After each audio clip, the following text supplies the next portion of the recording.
what's up? Welcome back din sa ating channel dito sa Bobs TV. Alright, so tayo nababalik muli mga babayan at ito, pag-usapan natin mga babayan dahil meron pong masamang balita dito po kay dating Pangulong Duterte mga babayan.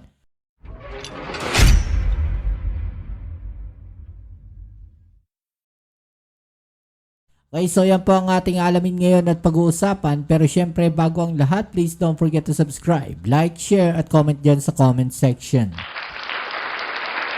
At syempre, shoutouts na rin sa mga followers natin dyan. Maraming salamat sa inyong suporta. At syempre, lagi nating inihiling 1 view, 1 like po sana sa ating video mga babayan. Okay, so ito, ano nga ba itong masamang balita dito po kay dating Pangulong Duterte mga babayan? Okay, so ito po yan. Dahil ito pong si dating Senator Antonio Trillanes mga babayan ay meron pong sinasabi na mayroon daw pong mga key information, no? Dito po sa testimonya na ito pong si Ramil Madriaga mga kababayan. At ito po ay tungkol dito sa mga kasong kinakaharap ng dating Pangulong Duterte sa ICC. Nako, mukhang mayroon pong madadagdag na mga ebidensya mga kababayan. At mukhang ito pong mga testimonya ni Madriaga mga kababayan ay mukhang magagamit po, no? Para mapalakas pa ang kaso laban dito sa dating Pangulong Duterte diyan po sa ICC mga babayan. No, nako eto. No, nagsasala-salabat na mga babayan. Mukhang nagsasalubong na ang mga problema netong mga Duterte. No, nakakarma na nga po ba sila mga babayan doon sa kanilang mga ginawa po dati? Ano, ito po nga si dating Pangulong Duterte. No, ito po ay tanong po natin, no, nakakarma na po kaya sila? Ano po paniniwala ninyo mga kababayan? Kasi marami pong naging biktima, no, doon po sa war on drugs ng dating Pangulong Duterte. 'Di ba? Na di umano, yung iba po doon mga kababayan, no, kaya nga nagkaroon ng kaso sa ICC 'Di ba? Hindi naman daw po talaga mga alam niyo na, involved, no, sa usapin, no, ng droga mga kababayan. 'Di ba? At sila po, yung iba po doon parang naging biktima lang, 'di ba? Parang lang, ano tawag natin dito? Collateral damage lang. 'Yun po yung masaklap doon, mga kababayan. Parang nadamay lang sila. 'Di ba? So kasi merong merong tinatawag na ano tawag natin doon yung parang may bayad, no? May bayad sila, mga kababayan. 'Di ba? Lumabas po 'yan sa investigasyon Kapag meron po silang nadali, no, na mga, alam niyo na mga adok-adok diyan sa tabi-tabi, may bayad po 'yan, mga kababayan. 'Di ba? Meron po silang reward system na tinatawag. No, syempre, sino ba naman ang ayaw ng reward, mga kababayan? Pera po 'yan, 'di ba? So, parang ganun po 'yung lumalabas dito, mga kababayan. No, doon po sa kaso ng dating Pangulong Duterte, isa po yun sa nasisilip, yung reward system nga po na yan na lumalabas sa mga investigasyon, no, sa Quadcom, sa Senate, mga kababayan. So ito po, ano po yung kinalaman ngayon no, ng mga testimonya nitong si Ramil Madriaga na tinuturong sinasabi po na bagman, no, ni VP Sara Duterte dito po sa kinakaharap na kaso ng dating Pangulong Duterte sa ICC. Okay, so yun po yung ating alamin ngayon. Ito po yung mga babayan, yung balita na yan. No? At yan po ang ating pag-usapan. Alright? Let's go. Makakasama na rin natin via Zoom si dating Senador Antonio Trillanes IV. Magandang hapon po, Good afternoon, sir. Magandang hapon po, kasamang Sandro at kay Miss Maan. Oo, na-monitor nyo naman po, no? Kahit nung una pa man, yung naunang affidavit din ni Madriaga. And siguro yung conversation din po kanina, na kumbaga tayo parang nag-interview via hindi email. Oo, parang nagpadala lang tayo ng karagdagan pang tanong na tanong ng publiko. So yun po, sa mga nalaman nyo na kay Madriaga, ano pong inyong nakikita? Sir? Ganito po, I will be suspending my judgment about yung credibility ni Mr. Madriaga until makausap ko siya, no? Which I intend to do in the coming weeks para lang makita natin kung ano ba ito, what is this guy really about. Pero having said that, based on dun sa mga nakikita natin at naririnig natin from the lawyers and from other open sources, ay ano siya, talagang meron silang connection, meron silang links with VP Sara and the office itself. Kaya yun yung starting point kasi para lang ma-weed out natin yung possibility that this is some random Juan de la Cruz na ano lang, na gustong gumawa ng eksena. So, ruled out na yon. So, ando doon na tayo. Na meron talaga siya, loob talaga siya. Ngayon, ang next natin ipoprove is yung mga ibang claims niya. Mabibigat yon. Mabibigat yon, kaya kailangan natin dahan-dahanin yung pag-ascertain ng veracity nun. Tama yun, mga kababayan, no? Sinasabi dito ni dating Senator Trillanes, mabibigat talaga yung mga akusasyon, no, dito po kay VP Sara Duterte. At dito nag-iingat din si si Trillanes, mga kababayan.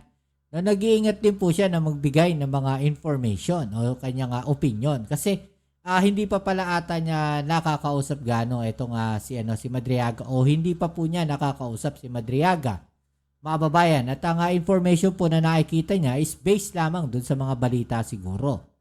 Diba? So yun po yung sinasabi dito ni Trillanes. Sentry, itong kanina napag-usapan din namin na bahagi doon sa interview ni Maan Macapagal na ibinigay nga sulat kamay, binabanggit doon ni Madriaga na siya ay nag-deliver di umano ng pera doon sa mga involved sa Oplan Double Barrel.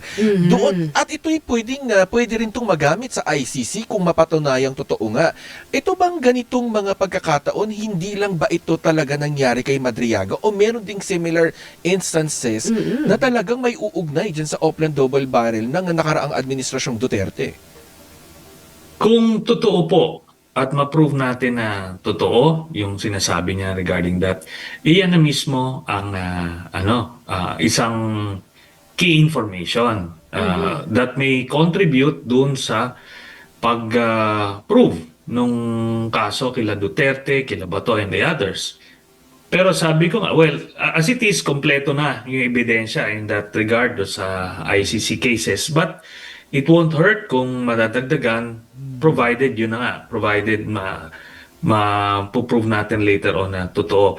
Ngayon, yung sa tanong mo, Sandro, sa sobrang dami kasing pera na pumasok nung panahon nila Duterte, hindi lang pera ng gobyerno ito, pera ito ng pogo, ng illegal drugs, na sa kanila dumadaan kasi sa kanila naglalagay sila yung, kumbaga, sila yung mafia head, di ba, nung mga panahon na yon. Kaya lahat, at ang information natin on, kunyari, yung mga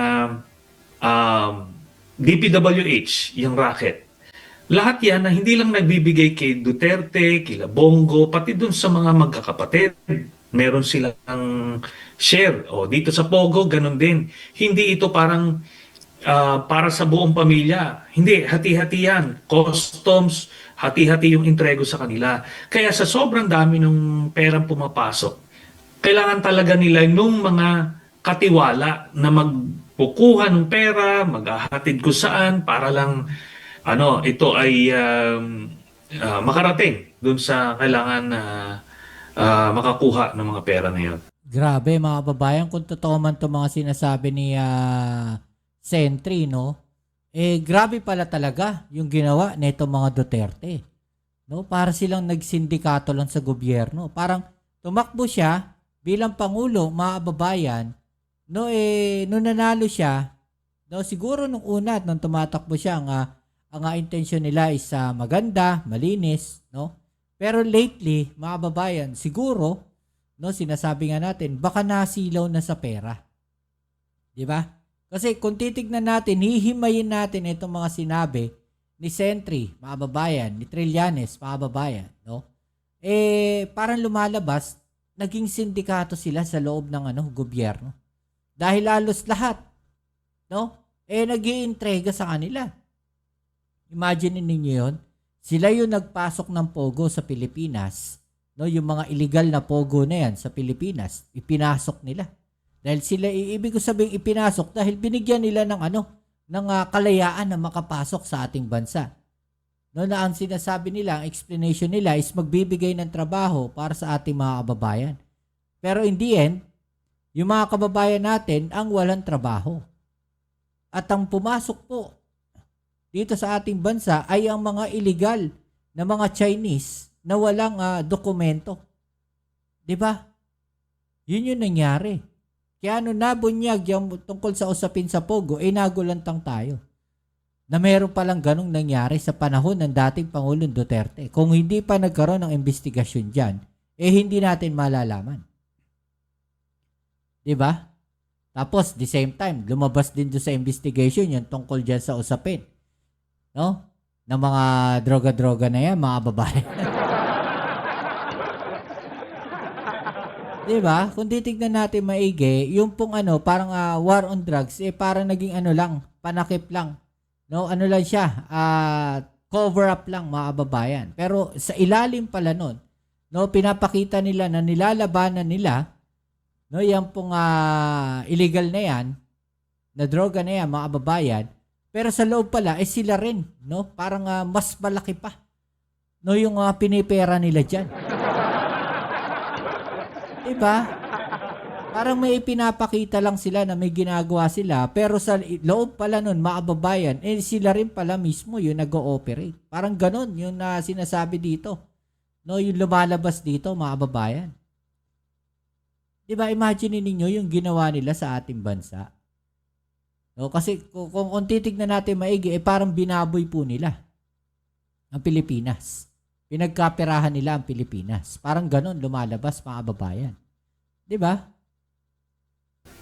At yung issue rin po ng national security dahil doon sa panibagong yung handwritten note, yung sagot ni Madriaga kay Maan Macapagal, may binabanggit na siyang PLA doon mismo sa Bataan. So, ano pong Dumadaong yung submarine pa yun at 100, ano ba yun, Chinese military ang nakita. Hindi lang, ito yung sinasabi ng mga magsasaka, no, na sinasabing naagawa ng lupa doon, na tinulungan nga ni Madriaga.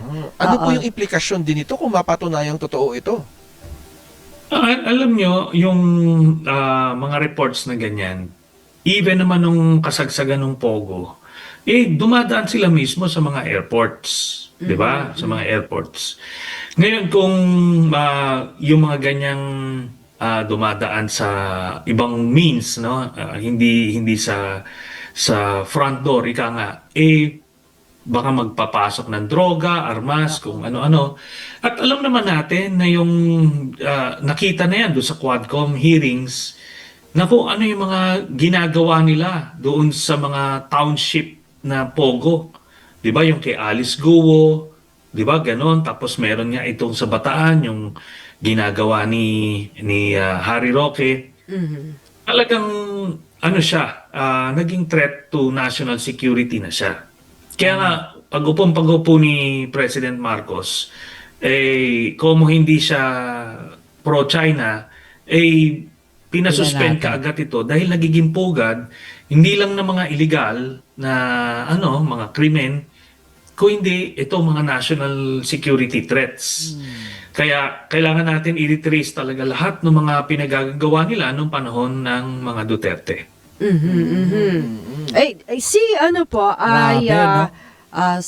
Congressman De Lima, Laila De Lima, ay dumalaw na din kaya Madriaga sa BJMP dahil sumulat si Madriaga kay Congressman De Lima, no, na kumbaga tulungan siya or gusto niyang ikwento nga rin sa kanya itong mga nilahad niya sa sworn affidavit. Kayo po ba'y nag-usap na ng kongresista, kumbaga, sa mga napag-usapan nila ni Ramil Madriaga? Not after, but she she consulted me about this. So pinag-usapan naman namin kung ano yung mga initial namin na tipong initial thoughts and yung mga agam-agam namin. So she proceeded and interviewed si Madriaga, but ganun din, she intends to proceed slowly with this new witness kasi ayaw natin din na mapatibong tayo o kung ano man, di ba? Tapos ultimately may himayan pagka nagkaroon ng congressional hearing, makikita natin, masasaksihan ng mga kababayan natin kung talagang totoo yung mga sinasabi ni Mr. Madriaga. Sa ilang news reports sa Sentry, sinasabi ni Congressman De Lima, kumbaga nag-request siya sa BJMP, ay dapat daw ay masiguro yung kaligtasan ni Madriaga sa loob ng piitan. Habang tayo ay syempre kumukuha ng mga sapat na ebidensya, pruweba sa kanyang mga inilahad. Sentry.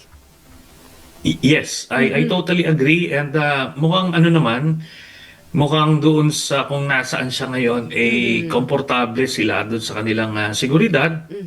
At I think yung si Attorney Palad would be in a better position to make that assessment. But pagka after New Year, pagka talagang na-vet ito ng maayos at mukhang totoo nga yung sinasabi, di kailangan talagang ilipat siya sa mas secure na lugar. Pero, Sentry, di ba, nangyari yun Sinabi rin naman niya, ang Office of the Vice President, yung staff, di ko alam kung na-establish ba na mismo ang Vice Presidente ay dumalaw na rin sa kanya at one point. Oo, Sentry. At kumbaga may project daw doon ng OBP. Ang pinagtataka lang ni Madriaga, bakit sa Annex 2? Bakit hindi rin kayo sa 1, 3, 4, 5? No? Parang tinry din siyang makausap. Lalo pa yung ganon. Oo, Sentry, ano po masasabi niyo? Yes, I think that's easily verifiable. At yun na nga, kung totoo yan, talagang suspicious yung actions na. Kasi mukhang naghahabol na ito na tipong ngayon sila nagkukumahog como naglabas na ng impormasyon. But I think it would be too late. At this point in time, nag-decide na siguro si Madriaga, assuming totoo yan, na talagang kumalas na. Binigyan naman yan siguro ng sapat na panahon kasi 2023 pa siya na nakadetine. At si Harry Roque yung nag-file ng kaso. Yun yung nakakaano dito. Ang medyo nakakadagdag sa credibility nito ni Mr. Madriaga is yung kaso niya is directly related doon sa mga allegations niya. Nag-file siya ng kaso kay Harry Roque before siya kinasuhan ni Harry Roque. Kaya makikita mo nung may connection, tapos ngayon itong mga farmers na sinasabi, pag lumabas ito, idagdag yan sa punto sa kanya. So slowly nababalidate yung mga mga bona fides, ika nga. Kung pag-uusap Yun yung sinasabi natin mga babayan na unti-unti nang sumisingaw o umaalingasaw, ito po mga baho nila. Diba? Especially itong kay Harry Roque. Diba, mga babayan? Sinabi na rin ni Sentry, diba? Na bago nagsampa ng kaso itong si Harry Roque, nagsampa muna ng kaso itong si Madriaga kay Harry Roque dahil sa, land grabbing. At bilang naging tugon, siguro bumawi itong si Harry Roque, kinasuhan din siya ng kaso. Sinampahan siya ng mabigat na kaso, mga babayan. At kung titignan natin doon sa ibang mga video uploads natin, doon makikita natin, mga babayan, balikan nyo lang po, andyan lahat sa baba, yung mga video uploads natin, makikita ninyo, mga babayan, na yung sequence na kung saan yung palang tinutulungan o yung nagsampa po ng kaso o naging biktima di umano, neto pong si Madriaga, na ang abogado naman ay si Harry Roque din. Diba, nakonektado rin sa kanila, mga babayan. Imagine ninyo yun. Diba? So, talagang mukhang konektado sa kanila na itinatanggi naman ni Harry Roque, eto pong si Madriaga. Diba? Usapan yung Pogo, alam naman natin na tumayong abogado. 'Di ba? Si Attorney at may Roque. kinakaharap siyang kaso. Diba? Kaugnay niyan. Yes, Oo. yun na nga. Kaya nga yun yung Kawing-kawing. isang mabigat na patunay doon sa mga kiniklaim ni Mr. Madriaga. Sinasabi natin, may narinig ako kanina yung parang kawil-kawil na, no, yung sala-salabat na, mga babayan. Baga, connect-connecta na. No, parang ang lumalabas dito, itong si Madriaga, ang missing link. No, isa siya sa missing link o isa siya sa susi, mga kababayan. No, para sa ikababagsak ng mga Duterte. No, isa si Madriaga sa mga susi. Kaya kailangan ingatan po talaga yan si Madriaga. Kasi ang nagkaso mismo si Harry Roque. Oo. Hindi ito parang ibang krimen na totally unrelated na lang siya, naghahanap siya ng paraan para makawala doon sa kanyang predicament. Ito hindi. Yun mismo yung yung connection. Kaya Parang ang target talaga is patahimikin si Madriaga. No, na kung itutuloy mo yung kaso na yan, mas mabigat pa dyan ang aabutin mo. Parang ganon. No, ang ginawa ni Harry Roque. talagang magkakasama ito. Ngayon, ang kailangan na lang natin hihimayin at ipoprove isa-isa yung mga specific allegations niya. Yung mga hatiran ng pera, mabigat yon. Kasi talagang contributory yun doon sa whether it's an impeachment case kay Sara, doon sa plunder case niya, or doon sa ICC case. Lahat yon yung galawan ng pera na yon, malaking bagay yon. Alam niyo yung pinagkaiba neto nga si Trillanes doon sa mga DDS, mga kababayan. Nakita niyo yung way na explanation niya. 'Di ba? Sinasabi niya dito na mabigat 'yon, no? Parang ang sinasabi niya, mga kababayan, teka lang, wag muna natin basta paniwalaan. Pag-aralan muna natin maigi. I-check natin. No, may sapat ba na ebidensya na magtuturo diyan? Kumpara doon sa mga DDS na pinakita lang yung maleta na kahit walang laman, hindi pinakita kung ano yung laman sa loob. Aba, ayan na yung bigay, ayan na yung nakakuha ni Pangulong Bongbong Marcos. Kaya nakakatawa tong mga DDS, mga babae. Talagang hindi makikita mo yung iba dyan talagang hindi mga nag-iisip, mga babae. Basta nakakita lang ng post na gano'n nire-relate kay Pangulong Bongbong Marcos, naniniwala ka agad sila. Siguro, panghuli ko na lang pong tanong, Sentry, ano pa po bang inaasahan din natin in the coming days at sa mga unang araw ng 2026?